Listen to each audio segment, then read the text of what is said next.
Classification of account हमारा हो चुकी है। अब हम नेक्स्ट क्लास में आ चुके हैं।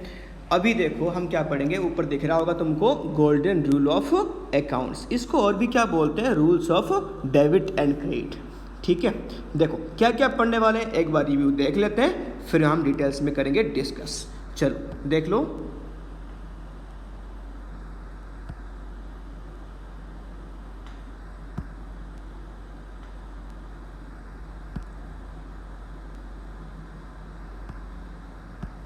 चलो अब डिटेल में करते हैं हम डिस्कस। क्या पढ़ने वाले हैं, गोल्डन रूल ऑफ अकाउंट।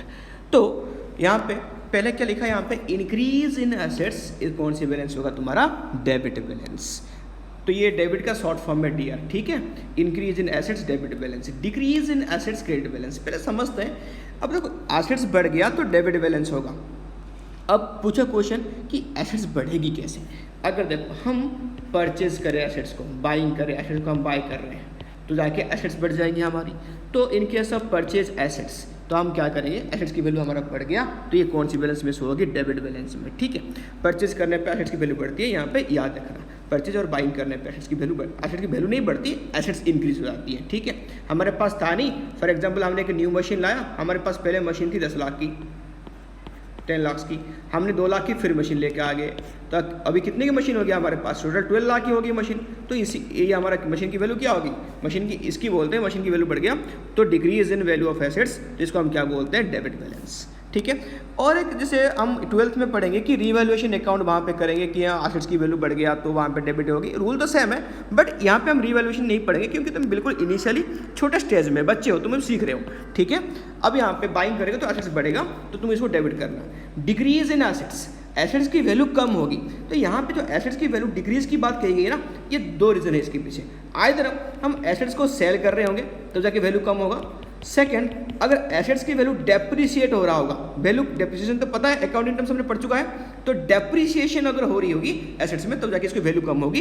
इस केस में एसेट्स की वैल्यू इसकी क्या आएगी, इसमें कौन सी अकाउंट हो जाएगी, ये इसकी जो बैलेंस होगी वो क्रेडिट बैलेंस होगी।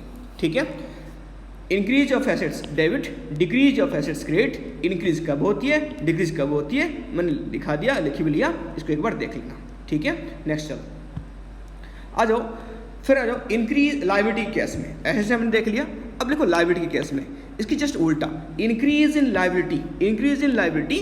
अब यहाँ पे क्या होगा, क्रेडिट बैलेंस होगा। कौन सी बैलेंस होगा, क्रेडिट बैलेंस। इंक्रीज लायबिलिटी कैसे होगा, अगर हम किसी से उधार यानी लोन ले रहे होंगे, फार्म यानी फार्म जो है, फार्म मतलब क्या है, बिजनेस ऑर्गेनाइजेशन, ये तुम्हारा जो बिजनेस है, अगर वो किसी से लोन ले रहा होगा, उधार ले रहा होगा, चाहे वो बैंक से हो, चाहे किसी रिलेटिव से हो या क्रेडिटर के थ्रू पे, किसी भी टाइप की अगर लायबिलिटी अगर तुम्हारा बढ़ रहा होगा, इंक्रीज हो रहेगी, तो वो कौन सी बैलेंस होगी, क्रेडिट बैलेंस। ठीक है, डिक्रीज कब होगी, जब हम क्या करेंगे, रीपे कर देंगे, रीपेमेंट कर देंगे। जो हमारा लोन था, उधार था, हम इसको अगर चुका देंगे, वापस रीपेमेंट कर देंगे टू द बैंक जिससे हमने उधार लिया था, तो उसको हमारा क्या हो जाएगा, डिक्रीज इन लायबिलिटी। इस केस में ये हो जाएगी तुम्हारा डेबिट बैलेंस। तो ये समझ में आ गया कि लायबिलिटी इंक्रीज होने पे क्रेडिट बैलेंस होती है और लायबिलिटी डिक्रीज होने पे डेबिट बैलेंस होती है। ये इंक्रीज कब होगी, लोन लेने पे इंक्रीज होगी, और डिक्रीज कब होगी, वापस करने पे ये डिक्रीज हो जाएगी। ठीक है, नेक्स्ट आ जाओ, ऑल एक्सपेंसेस एंड लॉसेस। ये कौन सी बैलेंस होगा, तुम्हारा डेबिट बैलेंस। जितने सारे लॉसेस, जितने सारे एक्सपेंसेस, ये कौन सी बैलेंस होगा, डेबिट बैलेंस।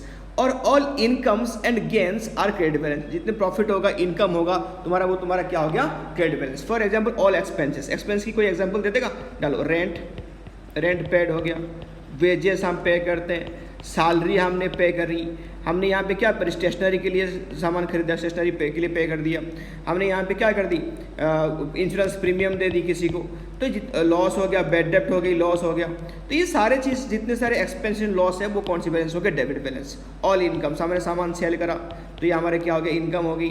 हमने कमीशन रिसीव कर दिया, ये भी हमारी इनकम होगी। तो ऑल इनकम एंड गेन तुम्हारा क्या हो गया, क्रेडिट बैलेंस।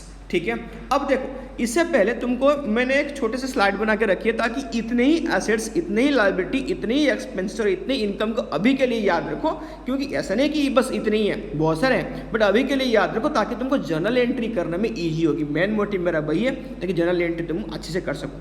ये देखो पहले गोल्डन रूल ऑफ अकाउंट वही डाल के रखा है मैंने। अब देखो कुछ एसेट्स में तुम्हारे लिए डाल के रखा है, assets, cash, bank, debtor, BR, land, building, furniture, machine and plant. बस अभी तक के लिए इतना याद रखना, क्योंकि मैं नेक्स्ट क्लास में तुमको पढ़ाने वाला हूँ कि हम एक जर्नल एंट्री की सारे स्टेप्स फॉलो करेंगे नेक्स्ट क्लास में। तो अगर ये तुमको याद हो जाएगी तो हम वो फॉलो करके मैं सिखा दूंगा, बड़ा ईजी आ जाएगा तुमको जर्नल एंट्री, बहुत ईजी, इससे ईजी तो हो नहीं सकता। ठीक है, इतना इसे पढ़ाऊंगा, बस तुमको अभी तक के लिए इतने याद रख लो। ठीक है, अब आ जाओ expenses, wages, salary, rent, insurance, stationery, excise duty, commission, purchase of goods, carriage inward outward. Income में क्या आ गया, sales, commission receive, rent receive, उसके बाद profit on sale of assets, ये सारे। यानी ये मैं अभी पक्का क्लास में आऊँ तो पूछूंगा तुम लोग को कि क्या नाम इसका, कौन सी एसेट्स है, कौन सी, एटलीस्ट तुमको इतना याद होने चाहिए। याद क्या, बस समझनी चाहिए एटलीस्ट, बोलते ही सर हाँ ठीक है ये। ठीक है, चलो बाय, शेयर करना, लाइक भी करना। ठीक।